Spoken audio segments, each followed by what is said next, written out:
This has nothing to do with the team that's opposing us. This is about us. This ain't got nothing to do with the naysayers, the unbelievers, the haters, the doubters. This is about us. When we started this journey, we told you it was gonna be trying, it was gonna be tough, but you endured because it's about us.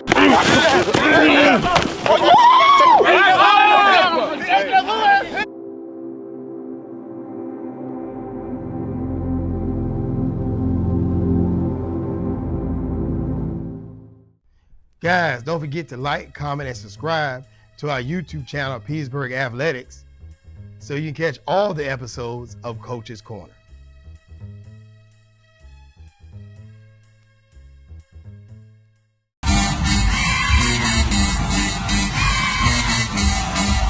Coach, last week we talked about Hopewell. Yes. And that it was not only a monkey, it was a gorilla on our back. Yes, it was. With Hopewell. And unfortunately, we still didn't get the gorilla off our back. So hopefully for long, it will not turn into an elephant, but it has turned into some kind of net that we can just swat away. But take us into that game, Coach. A lot of people have been saying that the better team didn't win. Well, Hopewell played better that night. They have talent. We have talent. And we made some mistakes, and we gave up too many yards in the rushing game defensively and offensively. We still, have our struggles, even though we did improve in our rushing total, which is still not good, but 73 yards is better than what we had in the history. So we're starting to come along. And we had times where we could have cashed it in and really made it an exciting game, like the first half was. But yep, we fell short, man. We fell short, but we kept fighting to the end. Got to keep on going. Still in the playoff race. Well, as long as you're in the race, there's always a chance for victory. And we were talking about 3 points of victory last week, and one of them was containing the quarterback and the running back. And speaking of the quarterback, Tatum, who is on his way to college next year, he was 5 for 11 for 83 yards and 1 touchdown. And that touchdown was LeBaron Black. That was a 48-yarder. Now, Coach, there was something different about that play compared to maybe our traditional he was wide open or he caught slant and zigzag to the defense. Take us into that play. They threw a short little hitch route. Our defensive back broke on it. Our strong safety broke on it. And our corner actually slipped up and ran into our strong safety. And he just zipped up the sideline, and it was an easy score. Excuse me. It was an easier score for him, So just a mishap that you never thought would have happened. Probably some pregame jitters. Ended up being down 7-0. So luckily we kept our wits within ourselves and was able to make it a game in the first half. Definitely, Coach. And then the running back, though, Cam Hunt, 22 carries for 272 and 3 touchdowns. All right, and then the 272 came off of big plays. He broke a 70-yarder, broke a 60-yarder, broke a 50-yarder. And those all ended up to be touchdowns, which was the scores that got them over, plus the hitch that they had.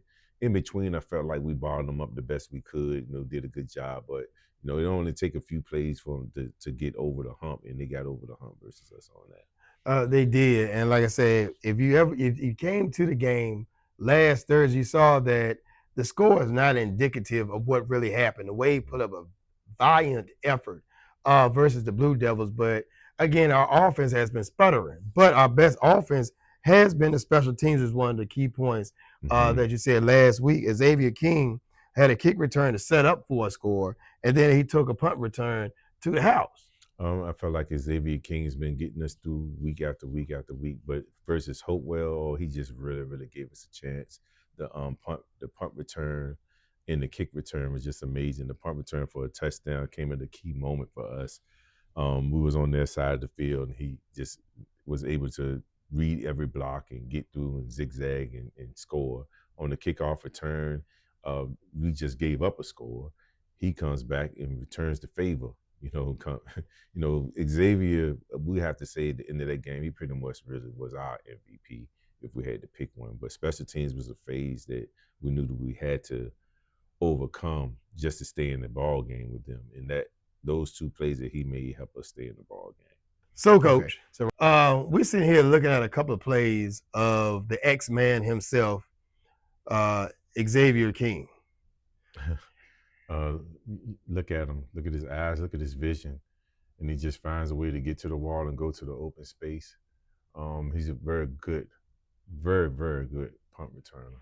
How Very tall good is he, returner. Coach? He may be about 5'5". So He'll get in. This is him right here in the backfield. He'll motion out. All right, was looking for a particular play. The play got extended. He comes up, makes the catches. All right, now he just got to finish it. Comes a race, gets to the end zone. This is a very good athlete, man. Runs track as well. All right, this is him in the slot.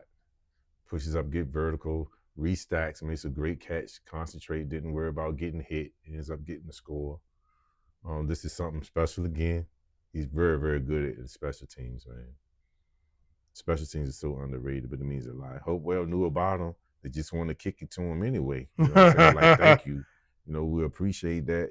Well, I like that, though. You know what I'm saying? And he sets his offense up in very good position. And we end up actually scoring on that after being down 14-0. This is him again on the kickoff return. They wasn't sure. They didn't know who they were really kicking to at that time. Mm-hmm. And but we knew.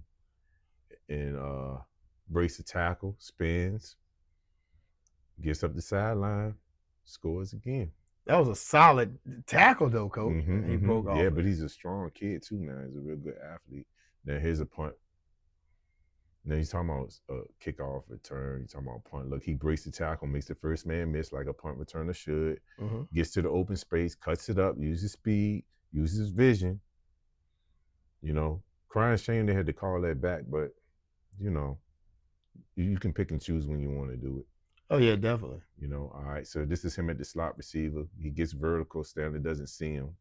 All right, he's still running vertical. He sees the quarterback go the other way, so he mirrors him and gets into a scramble drill, makes a great catch. On the back end line, too. On the back end line, you know, and got it in. All you need is 1 foot, you know. It looked like he stuck both of them. He stuck both of them in there. You know, he's got his body in. Vertical seam route, pushes along on the hash just like his coach is telling him to do, makes a good catch. All right, he's at the slot receiver. Good block. No, well, you know, you just got to extend your hands now because now they call it a shoulder punch. We can't shoulder punch anymore, which is why they call that playback as well. But, you know, you can see a little power that he got. Okay. All right, this is him catching the screen. All right, versus Meadowbrook. You know, elusive, makes some tackles, miss, you know, gets the first down. He's very shifty, Coach. Man, here we go again. We back at the kick return again. Okay. All right, they kick it to him. I'm so happy. They did that. All right. He gets it up the middle, hits the sideline. This is like the opening of the second half, too. Yeah. See the field position just tilt? Yeah, it tilts did. in our favor, man. That helps out a whole lot. You know, Frank Beamer of Virginia Tech, they used to practice, I think, every Thursday. Yes, they did. On special teams. Yeah, they took special teams serious. Okay. Southampton kicks to him again. Thank you very much. We appreciate it. You know, this is good vision, man. It's good field position. You know, this is really good field position for us. It is. You know, kick return is almost open in half again. Open in half. Kick return, punt return is almost like a kamikaze mission. Mm-hmm. Because sometimes them blocks are not there. Armstrong catches the screen, gets back up, and he gets back up inside. I like to see him get outside. I don't like to really see him run back in there. But hey, you know, he's just trying to make a play. He's a warrior. It seems like he takes a licking and keeps on ticking. He does. You know, good catch. All right, get us in some kind of rhythm. We got a third down. It's manageable. Yeah. And you said he's 5'5", right, Coach? Yeah, he's 5'5". So he's not the biggest target for Stanley to throw to. He took a serious lick from their best player and he held on to the football. And so he's not the biggest target for Stanley to throw to. No. Unlike Demarion Moss, who's like 6'7". Right. So he really has to fit it into tight windows. So that does. says a lot about your quarterback. It does, man. Stanley can throw the football, man. He really can. Been doing it for a while. All right, okay, now he must want to show his blocking skills. Oh, no, he's going to pick it up and run it. Gets to the edge, gets to the outside, which was smart by Armstrong because they tried not to kick to him. Mm-hmm. This was a smart thing to do, but I like it when teams challenge and say, man, you know, we don't care who you are. We're going to go down here and we're going to, you know, we're gonna still try to tackle you. We ain't gonna let you score. So I hope they keep doing it and keep that mentality because certain players I'm just not kicking to. Exactly. So it seems like through the 2 minute clips here that a lot of the teams that we played thus far, they may have tried, but somehow the ball has ended up in his hands. Yeah, like that one right there, Armstrong did. Like they didn't try to kick to him. They tried to kick to someone else, and they had more success when they did that. But when you see what happened when number 4 touches the ball, like for Armstrong, number 3, I'm not kicking him the ball. Oh, yeah. No way. The kid from Hopewell, number 1, I'm not kicking him the ball. No, I'm not. But with King, I like that mentality. I keep kicking. I appreciate it. It's gonna keep us in the game. So, Coach, Dinwiddie, they do not have any ignorant or dumb coaches over there. No, they don't. So they're probably going to try to kick away from them, or they may try to onside the first play of the game. And you never know. They may say, "Hey, man, we ain't worried about your team, Coach Scott. We're gonna kick the number 4." Okay. And, you never know. You never know. So, do we have anything in the goodie bag for Xavier tomorrow? We just letting Xavier be Xavier. If they want to give him a chance, an opportunity in the special teams game to make plays, Xavier's just going to have to make plays. Offensively, yes, he needs to be targeted a lot more, as you can see right here, just along with the other players too as well. So, it should be interesting. And then the last point was you can't turn the ball over. We had one fumble, but we had one turnover for loss, turnover on downs. Right. And we played behind the sticks a lot last game. Right. Now, we've been playing behind the sticks all year, but speaking on the turnovers, we really did reduce them, and I felt like it gave us a chance because had we played the way that we've been playing against, like Meadowbrook, giving away, 5 interceptions and turning the ball over 6 times. I think we had a block punt or something. That's why I called 6-2. Yeah. We didn't do that, so we was able to stay in the game. The game was very manageable. We had our chances. We had our opportunities. The playing behind the sticks, the messed up snaps and inopportune times, the penalties was making it 1st and 20, and then you decide to throw the football and it's 3rd and 22. We just, like you said, we Spider-Man, man, and we got to first make ourselves accountable for doing our jobs before we can go on and decide that we want to run this or run that. We got to get that straight on the offensive side. Accountability. I know that we've talked that the kids have been resilient, that they'll be able to take a lot of bumps and blows, and even at the end of that game, Stanley is running around, drops back, and does his best Doug Flutie impersonation down to Tim Morton. Yes. So the team never gives up, and the offensive line has been battle tested. They only gave up 2 sacks for 14 yards last game, but Stanley was hurried 5 times. Yes. So Stanley it must have some magical shoes or something because he's doing a lot of getting himself out of harm's way. Yeah, he is, but we need to protect him a little bit more so he doesn't have to do all the things that he does. There are times where we do protect him and he may do a little bit too much, but that comes from a trust factor of having it happen to him previously before. Offensive line, we need to just, we got to keep working and clean it up till we get it together, and as they go, we go. Definitely, offensive line is the first line of defense, and if they do not stand firm, it could be some issues later on with the offense. But you did find a rhythm in the 3rd quarter, went to kind of a trips wildcat formation. Stanley ran the quarterback around the corner, then Xavier Scott came in and he took you down to the 1-yard line. Yes. But we couldn't punch it in. Again, we got a penalty and played behind the sticks. Right. Mistakes. Aiding the runner, which you can't do. The running back, move on the snap of the ball. When we went under center to run the quarterback sneak. So that was a penalty, backed us up 5, then a messed up snap that backed us up more. And to go back on what you said about the quarterback lead on the trip set, we actually scored the touchdown, the very first touchdown that Xavier took all the way to the 5, went to the 5.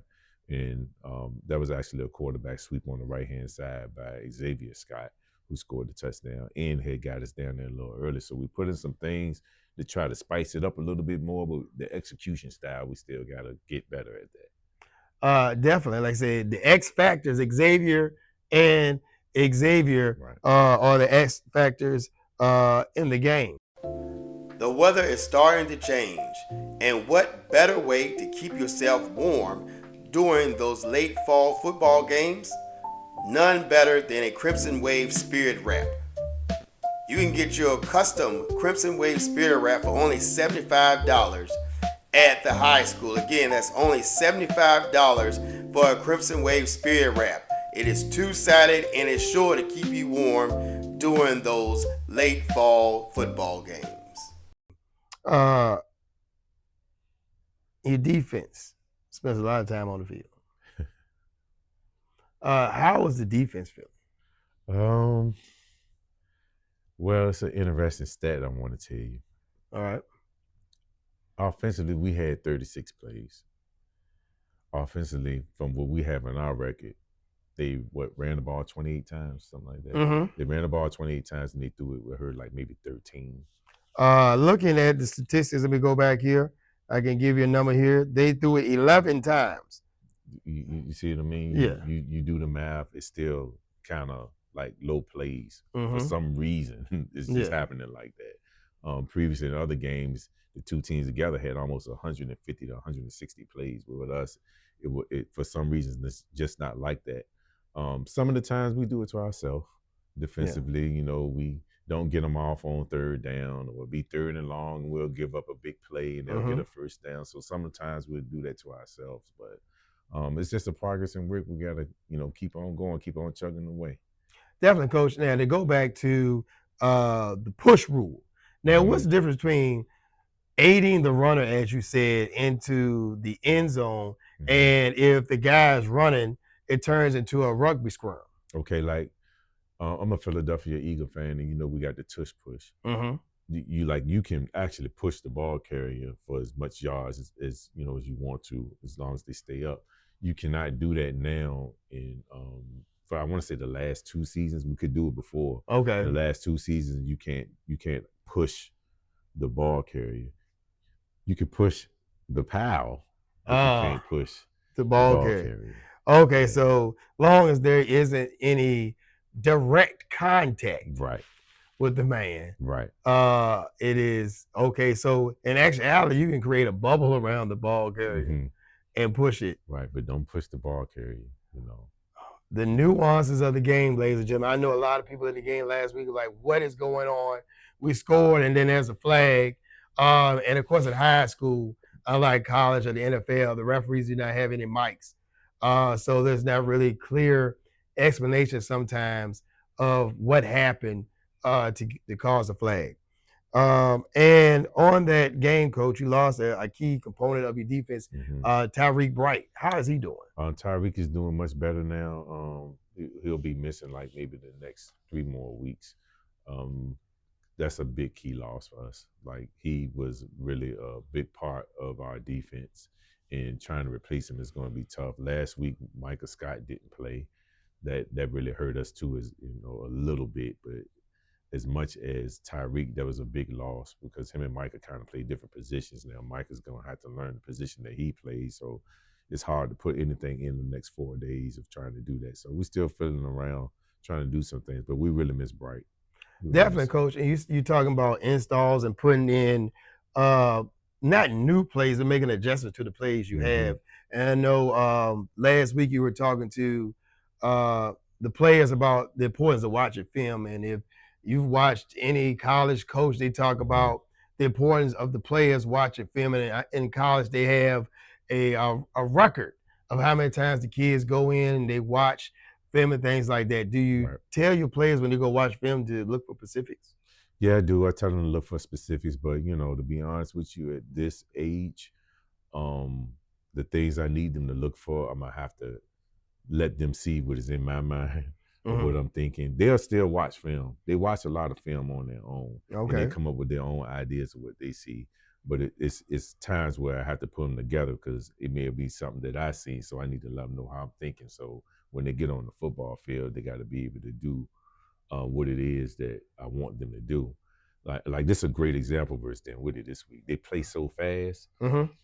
I can't sit out there and wait for them to come out in this and try to get this signal and all that because the ball gonna already be snapped. Yeah. We already got to know from film study this is what we need to line up in and this is what we need to do when they do that. So that's the part of the film study that's a great example of what we get ready to face this week. Definitely, Coach. And you being a teacher here at Petersburg High School, and you've been a teacher with 20 plus years, right, Coach? It's about 24. 24. Mhm. It's 24 years. And do you apply some of the same principles in the Absolutely. classroom to being a Absolutely. coach? Absolutely. Football and teaching is all the same for me. All the professional developments that I go to and listen to the administrators, I try to apply that onto the field because it's still like one big organization and you're trying to run people and stuff. So yeah, but the teaching part of, the little pre-assessment to see what they know and whatever we can, man, I take it all and put it together, and then the other people got different ways of doing stuff too. But the teaching part, that's what makes me what I am. That's what makes Michael Scott is the teaching part, Definitely, Coach. And defense is your calling card. You played offense before. Yeah. But what made you fall in love with defense? When I became a head coach, I actually started on the offensive side. When I was an assistant, I was a quarterback coach. So I was on the offensive side for a long time with Remus, to be honest with you, because I was a quarterback here. And then as time went on, like after the COVID, before the COVID season, we were having really good offenses. We were getting the offensive productivity that we needed. Yeah. But we were struggling on the defensive end. And we'll score what? We went to the playoff game, played York. They beat us 55-40. Yeah. That's a good offensive night. Yeah, it is. We played Prince George that year in 2019, and we threw for over 300 and something yards. Upton had 150 something yards receiving. Messiah had over 300 yards total offense, but we lose the game. Yeah. So I was like, okay, I got to make it a point to improve the defense by having more input over there. Because I went to college, I played defense. Okay. So I still always had the experience in it, but when I came back from school in the year 2000, my very first year was actually under Bob Smith. I was starting on the offensive side, then they moved me to the defensive backs, then they moved me to the running backs. So I did a bit of everything. I also coached punters before, you know what I'm saying? Okay. I teach people how to long snap. Like all my quarterbacks got to learn how to long snap. Okay. So I just learned all the different trades or whatever. And but defensively, it's been fun. Like, kind of like, it's the weirdest thing, and I know other coaches, they look at stuff and they teach a different kind of way than I teach, and I'm okay with that. I'm okay with being who I am. I watch a lot of stuff. Like I say, I'll go on YouTube and I'll look at Brian Flores. He's one of my favorite defense coordinators because he's so different. He is. I mean, he got the Vikings, I think 6-0. But I've been watching him for a while, man. When he was at Miami, and it was going against the Ravens, and he just did the same blitz 36 times, and it gave Lamar Jackson trouble. Yeah. And I just I like stuff I like Bill Belichick, watching it, whatever. I wasn't calling the defenses and stuff at the time, but like maybe the past, since 2022, I started doing it. I had Eric Magruder, who went to JMU, who used to play for me. He coached with me as well. I was grooming him as the defense coordinator after Coach Rashad Goodwin had left, because he coached the 2018 defense and did a pretty good job. And then we started grooming Eric. Then Eric had some other stuff in life that he wanted to do with his family. So then I stepped up or whatever. And it's been fun, but the preparation, man, is stressful and it's really, really, scary. Like, you got to face Dinwiddie. They do so many different things and you can't stop everything, So, but I like how my guys just run into people. And I got to do the best I can to keep them running into people. Coach, at 20 points per game, it's probably one of the better defenses in the Central District. So you're not letting the opponent score any. And even if we take out the 42-point blowout against Booker T, you're still only allowing 23 points a game. Okay. So it's not like you are allowing 40, 50 points a game. Your defense is playing pretty lights out, pretty rock solid this year. But you are facing a Dinwiddie team, coach, Mm-hmm. that is putting up some points. Right. And you know, it's timely that you say that because I was talking to Coach Irby last week before the game, and it was talking about the defense. And of course they play really, really good defense. So I was telling you, like, their defense is good every year. And he was saying the same. He's like, man, you got a good defense. I'm like, yeah, but we're not at that dominant level yet. Yeah. You know, like when you see teams, offenses makes mistakes and sputter and put their defense in the bed bind, and their defense still gets stops and get it back to the offense a couple of times, then you're gonna know, okay, we really arrived. So we still got steps that we got to take, you know. And as far as the question with Dinwiddie, man, they're a well-oiled trained machine. You know, they rolling. You know, so I can tell you this: every time we get a stop on a possession, is going to be exciting for us. You better be happy about that, just to stop them, to get them off the field, to keep them from scoring. And Coach, last week they beat Colonial Heights 61-0. That's an anomaly. Not saying anything bad about Colonial Heights. I thought it was 65, but you know, it could be, but it was 60 plus to nothing. I wasn't sure. You better be right. I was there though. Yeah. But if we take away that 61-0 game, they are only scoring 28 points per game. So that's only 8 more than you give up. Yeah, but 28 is still a lot. You know, you figure if you can score 4 times that you should win the ball game. You know, most of the time with us, we say if the offense scored 3 times, we're supposed to win. Yeah. If we don't win the defense, you had a bad night. You know, if you score under 3, then it could go either way. So they still productive, and you got to look at the teams that they played. You know what I mean? You know, they played a Moore team who beat them 47-7. So how great is Moore? Absolutely great. And they beat a team last week 100 plus to 0. Right. Man, they beat Manor 100 plus to 0 last week. So Moore is a great team. Right. You know, so that's the only loss they really have. They played a close game versus Hopewell, which I think it was like 22-7. They had a close game versus Thomasdale, was 21-14. Thomasdale had a messed up snap early in the game. So that's a small little big differences. Yeah. They're facing some good teams, and they play some good defenses. So now by the time they rode against Colonial Heights, they just work on who they are. They got better, and now their offense has found some kind of fire. So now we got to be ready. Speaking of fire, Coach, now I don't want to crush the mood here because we're talking about great defense and things like that. But Dinwiddie is riding a 16-game win streak versus Petersburg going back to 2006. Yeah. Never forget it. Rashawn Jones was here, who came from Dinwiddie, and he had like 224 yards that day. He may have had like 4 or 5 touchdowns, and he turned around, had like 16 tackles, had an interception and all that. That was the last time we won. We actually said he kind of beat him by himself, but even that game, they threw for 300 and something yards. Wow. You know, but we kept them out the end zone. They had Adam Morgan, who's a record-setting passer there too. So they've had, since he's installed the offense at Dinwiddie, it's been rolling ever since. And definitely in our offense, like we've talked about, in this 20-year span, our offense is scoring 16 points a game. Versus Dinwiddie. You kind of can like count your years. You got to really look at it. These are cumulative stats. Yeah, you know what I mean? Like maybe like if you can score 3 touchdowns versus Dinwiddie, then you doing something good. Yeah. You know, because you got to look at their records. They've been 10-0, 9-1, won a couple of state championships. You know what I'm saying? They really don't really give up too many scores. I may have seen a couple of shootouts versus Thomasdale a few years, and he still found a way to beat them or whatever. Yeah. But here lately, man, we ain't been able to score on nobody.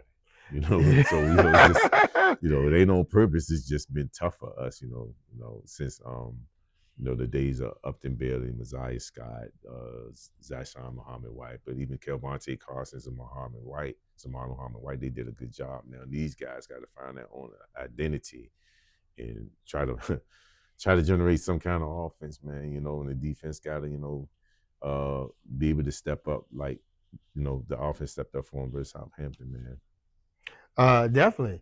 I believe we can put up some points. I'd But like to see it. I mean, maybe we can. I would like to You see it said too. I it think done, that, man. We're at the back end of the schedule. we are on the back end of the schedule, and they call this schedule the worst part of the season for Petersburg. For some reason, in the coin toss, we lost more than one. So Hopewell is the Hopewell, Dinwiddie, Matoaka, Colonial Heights, which has beat us 4 years in a row, 4 seasons. Mm-hmm. and Thomasdale to end the year. So definitely no sliced bread for us at the dinner table. Central District, man. Central District, but if you come up out of it, all the playoff teams need to be on watch for whoever comes out the Central District. You know what I'm saying? Hopewell's come out and Colonial Heights has come out the last 2 seasons, and we still got our goal of wanting to be that team to come out. And I feel like other teams that's in our region, are fighting for those spots just like we are. So that's why we still in the race. We got to keep on going. Well, as long as you're in the race, coach, there's always a chance for you to win. Mm-hmm. Now, looking at Dinwiddie and what they do, their defense, I guess, is the epitome of bend but don't break. They run from a spectator standpoint, it looks very generic. They're like a 3-3 stack. We got one high safety, and they're playing like some kind of zone on the outside receiver. Mm-hmm. Yeah, they're a fundamentally sound football team. They don't have to do too much blitzes. They blitz in certain areas, certain spots. He'll change up here and there and go to a 4-man front. He'll change up here and there. He'll go to a 3-4 front. He still has it all in there, but he'll still keep his regular shell where he'll go 2 safety high, bring somebody. He'll go single high, rotate, and send the outside back or what we call rover off the edge, man. He'll stunt the line here and there, but they're so strong up front and they stay in the weight room that they really just play a good fundamental football game and force you to be patient. And if you're not patient and become impatient and start taking too many shots, those shots can turn into turnovers. And the next thing you know, the offense got the ball back and they start playing extremely fast and the cowbells start ringing. If you're at their place, the horse gonna start running around and fans gonna get the clapping and doing all that, man. But you gotta be patient and don't turn the ball over and just continuously take what you can get. Unfortunately, we're playing here at Petersburg, so there won't be any horses because we do not have but a they're pasture. Gonna have the cowbells though. They are going to have the cowbells, and I'm pretty sure the county is going to be here. Dinwiddie, Petersburg is separated virtually by a line. Yeah. And they're a family on both sides yes. Of the line. I was in the barbershop yesterday, and they were talking about some of the players who have family in Dinwiddie. Coach Scott has family in Dinwiddie. Coach Scott is actually born and raised in McKinney, Virginia. My mom is from McKinney. My father's from Sutherland. I got 5 aunts that all live in McKinney. I got family that lives in DeWitt, and every time we go to the cookout, they remind me, man, y'all ain't been since 2006. Man, that is a long ride to McKinney here and there, and a very long cookout. Very long cookout. Long years. Long years to hear that one. Now, the offense at Dinwiddie kind of put you in a bind as well. They run like a triple option scheme. Mm-hmm. And the quarterback, Dalton, is going to USC. Yep. And looking at the film, he's deceptively fast. Very deceptively fast. You're talking 4-1 on the handheld, 4-3 on the laser time, and he's going to football camps running these times, so they see it live. He can, he's a dual threat quarterback. Right now, you're talking about high school. When he get to college, of course, he might play a different position than running back. It depends on where he really decided to go, because he can always change his mind. Mm-hmm. But he's not just fast; he's extremely strong. You're talking about a kid that could bench 400 and something pounds, that squat 600 and something pounds, that runs that kind of speed. Oh wow! So he also can play defensive back, but you can't afford to put him at defensive back too much. because you don't want to lose him because he's so much of your offense. Even though the kid 14 can play quarterback as well, but Harry Dalton, you know what I'm saying, has been Player of the Year in Division 4 for a while. So we know we're looking up for the challenge once again. Definitely. I say, looking at film, if you get a chance, ladies and gentlemen, to check out any film, he's not only a good runner, he's also a good passer. They have a core of specialty players that they can get the ball to. Yes, number one, Boso, the tall kid. Number two, who used to be number 24 on JV a few years ago. They also have a good running back, number 3, who runs the ball and also plays on the defensive side. The kid, number 14, who's a multi-position athlete, because he can play quarterback, he can play slot receiver, he can play safety. He also can play in the box. Probably could return punts and everything too, but they play more team ball, so you don't see him getting as much touches as others. But you got to watch out for him because he could be the X factor that could really hurt you if you're not paying attention to him. It's going to be a tough task. And and tomorrow is our Pink Out game for cancer awareness. Is why Coach has a shirt on here. And again, we encourage you to wear pink tomorrow to the game as we look to paint the stadium pink for cancer. Coach, can't let you out of here without 3 points for wins. Oh, okay. Point 1, offense, you have to play your A game. Point 2, defense, you have to play your A game. Point 3, Petersburg High School football team, Crimson Wave, you have to bring your A game in order to get the W versus Dinwiddie County.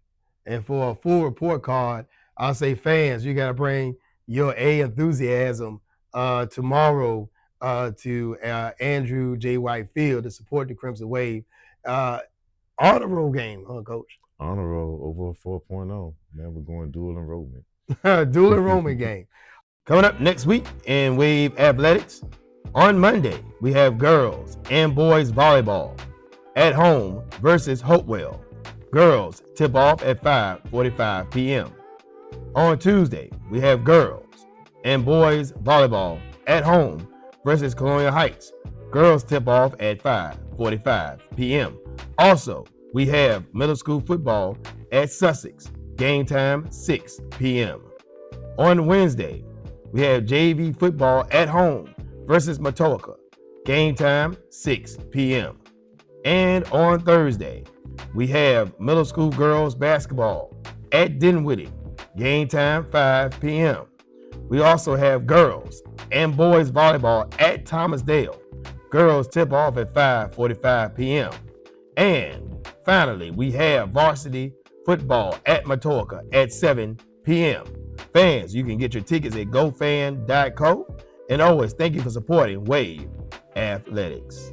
So, Coach, yesterday I had the opportunity to play with a few of your teammates, and they were talking about their experiences playing Dinwiddie.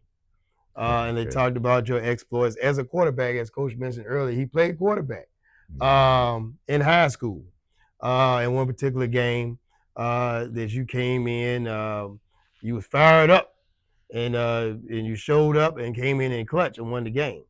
But Dinwiddie, what is one of your fondest memories of playing Dinwiddie as a player? Oh man, my senior year, I graduated the class of 1993, but the season was 1992. We played Dinwiddie homecoming at Virginia State University. We played all our games on the road. We had not one home game. The field that had grass on it prior to this turf, we played all our games on the road just so we could have that field for the next upcoming year. So that was my senior year, and we ended up losing that game 9-8. We were up 8-6 for a long time, and then they kicked the field goal closer towards the end of the game, and we had a last drive. We was gonna have to drive 99 yards to try to score. Oh wow! And, threw a bomb. They broke it up. Game over. We ended up losing, but prior to then, man, we was getting points put up on us then, man. Something like we had my freshman year, I was a running back, and they had 200-yard rushes. Oh, wow. Just running the split back via traps and counters. And we just had a tough time reading it then my sophomore year, we lost to them 31-0. My junior year, I was in the hospital. Oh, wow. Came out of the hospital, played him the very next day. I was in the hospital for like Monday through Thursday. Got out that Thursday afternoon, went to practice, played that Friday. We ended up losing to them 32-0. Just made too many mistakes, you know what I'm saying? That's probably a game I probably should have set out too. But then my senior year, that's when the 9-8 game came. So, it's been some time. Then as an assistant coach, we beat them for maybe like 6 seasons in a row. And then the tides turned like in 2006.